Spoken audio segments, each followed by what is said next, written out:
সায়নদীপ যেহেতু আমার পরের বক্তা, সেই বাম আমল থেকেই কিন্তু এটা চলে আসছে। আমি আজকেই আর্কাইভে বসে দেখছিলাম কত ঘটনায় তৃণমূল কংগ্রেস এই প্রবণতার বিরুদ্ধে সরব হয়েছিল, তার তালিকা করলে কপাতা হবে আমি জানি না। বিস্ময়করভাবে এই প্রবণতা কিন্তু এখনও চলছে।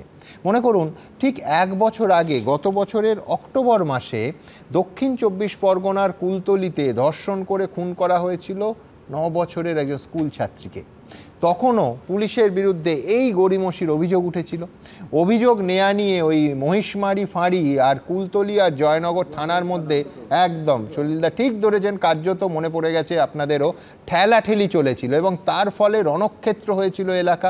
ভাঙচুর করা হয়েছিল মহিষমারি ফাঁড়িতে গত বছর 5ই অক্টোবর।